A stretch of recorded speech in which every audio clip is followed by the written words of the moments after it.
Hey everybody, welcome back to my channel. This is Lisa. Today we're just going to be making a really simple chicken noodle soup, but minus the noodles I'm going to use rice instead. So homemade chicken soup has a very strong flavor of chicken just by using a whole roasted chicken cut up. And I'm making it for Caroline who has COVID. She's my daughter-in-law. Okay, it's a really good recipe. It was my grandmother's, my mother's, mine, my daughter. We all make it when everybody's sick, or beef soup, but this is the chicken soup. To say, and I'm going to make chicken and rice soup rice. You could use chicken noodles, you could use egg noodles. I know Walmart, some grocery stores sell those really skinny like matchstick noodles, like Campbell's soup. Remember those really skinny little noodles, something like that they sell. You use the grain of your choice. You can see by the pot how much water is from the chicken to the top of the water, from the top of the water to the top of the pot. Again, whatever I said in the beginning was, it's like a 7.5, 8 pound roaster. You could do up to 7 quarts of water comfortably. What I did, I don't measure. I probably did, because I know every 4 cups is a quart. So I had to do at least 6 quarts of water in here, at least. You can't, if you make it too watery, you would have to add a bouillon to it, or some kind of chicken base. And I don't want to do that, so I'm very careful in the beginning because I don't want that extra sodium and stuff like that. And this is homemade chicken stock. So anyway, I'm going to go start the vegetables. I already have this on high. There's nothing in there because you want this to start coming to a boil. It's on high because you want to skim all that extra foam off. We call it scum. You want to skim that scum off. Start with the celery. I basically want the celery tops because of this. Okay, the heads. I want that in there.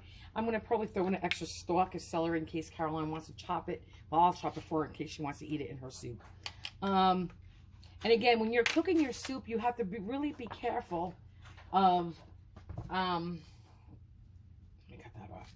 You have to really be careful of it doesn't get to be too vegetable-y or too strong with celery or too sweet with the carrots. If so, just adjust it. You know what you do? You take out some of the vegetables and you continue cooking it. This is going to cook about a good 4 hours. So, the carrots, I'm going to go get those. Make sure you wash your leek really good. Okay. And I'm going to be putting parsley in. I need just a little bit of time. Not time. You can put thyme in too. I'm going to put a little bit of dill in, just a little bit. Okay. I will peel this. Okay. And I will take the ends off this. Guys, I just want to say parsnips are really good roasted, or you can rice them, like cauliflower rice. Again, vegetables done. We got our parsnip, we got our two little turnips. I have, because it was too small of our cooking onion. I got a half of a sweeter onion. It's a handful of carrots, but they're smaller carrots. I may add more, and as I'm cooking, like I said, I may have to take out 1, 2, 3, 4, 5, 6, 7, 8, 9 carrots, a couple stalks of celery, and the tops, and some heads to them. And like I said, a little dill, a little parsley. I have more if I want to add more. And then let me take them out. Garlic. Okay, so now I'm going to go skim that scum off that soup. That's that junk that comes off the meat. You'll see. I put the lid on to get it to cook a little bit faster. When I take the lid off, see all that white stuff? That's the scum. You gotta skim that off the top of your soup. You do so by just putting a spoon, a bowl, and that's that. Just like that. Just like so. And you just keep doing this till it's clean. What do I mean by that? When it stops making this foam, that scum, then you're ready to put your vegetables in. So I'm going to go do this and we'll be back. Guys, I just want to say you have to degrease this too. As it's cooking, take off some of that grease. Now my mother leaves no grease. I leave a little grease because that's where the flavor is. If you were not eating this that night, what you could do is stick it in the refrigerator. Once it completely cools, you have to completely cool your tomato sauces or any of your foods. Otherwise, you could get food poisoning. They could spoil.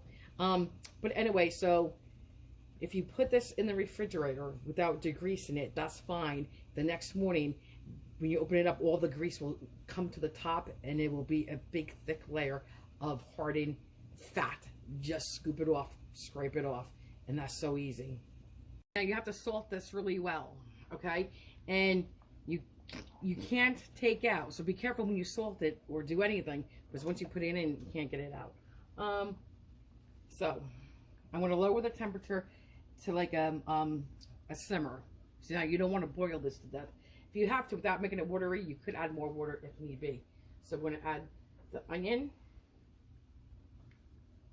The whole tomatoes is going to get a little messy because I have to break them up by hand.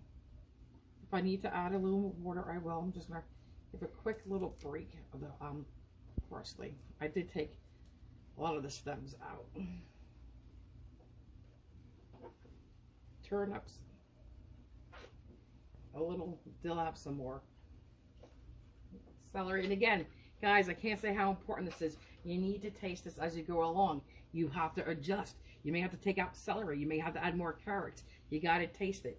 You'll know your taste buds. Here's the leek. Here's a couple of heads of the cloves of garlic, not heads, cloves. You don't have to do the garlic. And here we go. I'm going to probably do a little bit more dill. I think I'm going to maybe add another carrot. I don't know. We'll see. Have the dill, please. I'm going to add some, let me just take a little bit more dill. Okay, a little bit more, give it to me. Do we have another parsley? I think I'm going to do another parsley. Is there one in the refrigerator? Guys, hang on, all right? My mother doesn't use a whole, this is a 28-ounce can of whole tomatoes. My mother leaves a few behind, but I'm not. You're going to add all the tomato juice from in there. This is what helps with the color. And when you do beef, it's the same exact recipe, guys, but you use beef shanks and you use beef bones, like marrow bones. Bones is what gives you flavor. And this whole chicken in here has enough bones. I don't need extra bones. If I'm making turkey soup, I will go to the butcher and get extra turkey bones. And this chicken is going to fall apart. It's like cooking it in a crock pot. Like I said, it's going to cook at least 4 hours. So I'm just breaking it by hand. Just like that. Okay, I'll do one more. Got to be careful because they squirt and they pop. So I'm going to do this off camera, add the rest. I'm going to add a pinch more parsley. Okay. And now we're going to go with the pepper and salt. Okay, I'm going to be heavy-handed. Not too heavy because I will taste this. You got to season this. A lot of water in here. A lot of water. So what looks like a lot, trust me, it's not going to be too much. And I'm going to taste that later. I'm going to give this a quick stir. I am not going, besides having a big mess I have to clean everywhere from those tomatoes squirting, I'm not tasting this yet because the chicken's not cooked. So I'm just going to wait for it to cook longer, then taste it, probably in about an hour. All right, I'm just going to stir this off camera.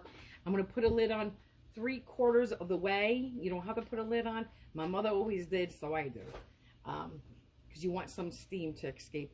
And you don't want this to boil. You want it to simmer, okay, because you need it. You want to see the smoke coming out of it, but you do not want it to boil anymore. Be a broken record. Even if this tastes too vegetable-y, even if the parsnip is giving it a flavor, because you could taste the difference usually. If I think this is giving it too strong of a flavor later, I could take, even just cut it in half and just take part of it out. It's according to your taste, guys. Guys, you can see it goes like this. And I have that much of a space in there, like that. Okay, so here we go. I don't have to go crazy stirring this like you do, like, say, tomato gravy or tomato sauce or a pot roast. You can let it go, but you do have to stir it and taste it. Guys, I started taking off some of that pinky foam you see, that salmon color. That's fine. That's from the tomatoes and whatnot too. You're gonna want to take that off as well. Okay. Just stir of the chicken soup. It's chicken and rice I'm making, but the chicken broth, chicken stock with the rice for Caroline. Guys, I think you can maybe see this pocket right here because I've been stirring this right here. That's some grease. I'm just going to go in there and take that out. That's grease. It's from all that chicken skin. So, and again, if you were not eating this tonight, you don't have to worry about it.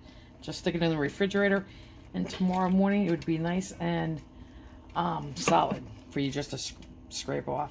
Guys, this has been cooking for 2 hours. It's smelling good. It's tasting good. I can taste the chicken. I can taste the carrots. It's definitely not watery. It's just perfect. I had to add a little bit more salt because it was a little flat. Salt brings it all together. That little bubble. Let me just lower that a little bit because I increased it. All right. I'm cooking her rice. This is, you know what's nice? This is a Calphalon pot. I got a new set. They're oil infused. And they work nice, so that means you don't have to put oil or butter in there. But this smells really good. Amazing. Yum, yum. Guys, the soup is done. I'm just going to take a little bit more of the grease off, but you can see how much we lost. Probably about a good inch and a half of liquid, which is fine. It's normal. If you want, you could add water as long as you're not going to make it watery. So I'm going to take this and I'm going to strain this. My mother one year made soup, oh my God, and she thought she forgot to put a bowl. She thought she had a bowl underneath the strainer, and she always does it in the side of the kitchen sink. And that one year, she took the soup and was putting it through the strainer, and she thought she had a bowl underneath the strainer, but she did not, and it all went down the kitchen sink. All that hard work for nothing. But anyway, so I make sure I never do that. So I'm gonna make sure I have a bowl. Then I'm going to put the strainer inside that bowl, and then I'm going to strain this. And then I'm going to pick the chicken apart and cut the carrots and the celery for her, and the tomatoes. You know what we're going to try?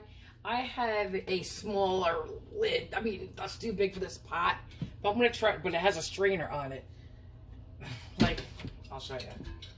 Because I cooked something else with this, like that built-in strainer. So we're going to try it. Let's see. See, this is heavy. I wish Ken was here. There we go.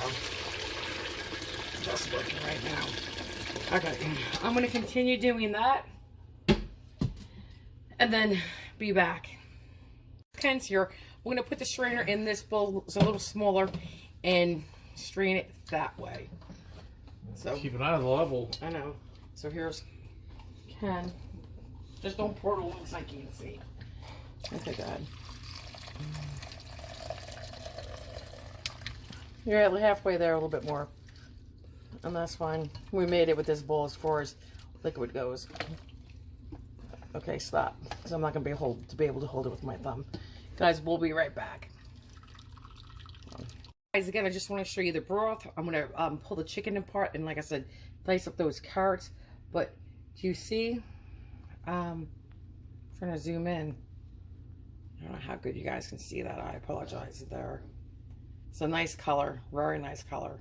It's rich, it's golden, a nice deep golden. I'm just gonna take a quick little taste. This is just the broth, the stock. And you could degrease this more if you wanted to. And Caroline can do what she wants. You can see that when I do it like that. She can set it in the refrigerator and take more off. And this, again, I'm gonna put over rice, but you could do over whatever noodle you want. So good, guys. Has a very strong, I'm sorry about ruffles. It has a very strong chicken flavor without any chicken base, bouillons, anything like that. Just that roasted chicken that you saw me put in there. And the veggies, that's it. I can taste the sweetness from the carrots, but not overpowering. But you could just taste the vegetables. But it does not taste like vegetable soup. It tastes like chicken soup. The first thing you taste is a very strong flavor of chicken. And everything else is just a hint in the background. Guys, this is the chicken and the carrots and the celery all in here. I'm draining it still because it's still dripping into, it's dripping out. So I still want to collect that broth. And I'm going to put some chicken in here and some vegetables in here for Caroline. And I just want to make sure that there is no bone, because this is a whole chicken now and it completely fell off the bone. And you want to make sure there's no grizzly parts. There's no those little splinters of bones, like from the neck. You know what I'm saying? When it's that little clump of bones, you got to make sure there's no little shards of bones either. So I will go through this with a fine tooth comb. You got to take out little skinny bones like this. I don't want no grizzle, no fat. Parsley's good. I want to make sure there's no skin. And once I pick through this, I will make sure, and this is hot, yes. But my fingers are used to it. I will make sure I go through here again and one more time just to make sure. That's the worst thing you want is have a bit of bone. So, and this is what I'm going to do as far as the chicken goes. I don't even know if you can see, and I apologize if you couldn't. Okay. I want to show you, because everything's so fork tender, you could just take a fork and break up that carrot to the bite-sized pieces you want. And when my kids were first starting to eat, I would put everything in a blender for them and give them big people food and just not put the spices or salt in there. So that's all I'm going to do. I'm just going to take out carrots, put them in here, and just use a fork now. So, I'm going to put the tomatoes in here too, okay? So I'm just going to keep picking it out, being very careful. There's no bone in here, because this is all shredded chicken. So I have to go through this like this, because this is all good chicken. It just becomes so soft. Okay, this is it. Okay, I'm going to get back to work, and here's some carrots. Pull them out now. And again, I'm just going to use a fork. Okay. This is part of the neck I was talking about. You have to be careful because these are so splintery and they could just crumble so easily. See? My God, you got to be careful. I just want to show you, this is what I'm talking about. See all these little bones? You have to be careful. So careful, guys. And I don't mean to be a broken record, but I just want you to be careful. Especially if you're giving it to little kids. If you have a naughty dog like me who likes to go into the garbage, I don't throw these in the garbage because Ruffles will look for them. Here's our bowl of soup. Now, I always put Pecorino Romano, which is your locatelli cheese, in. You do as much as little as you like, or don't do any at all. Here you go. Okay. I'm going to stir it all around. And it's just another layer of that bite of salt. But there's rice in here. Again, you can use noodles. Does that look delicious? Yum. Okay. Now, hold on. Guys, I'm going to take a bite.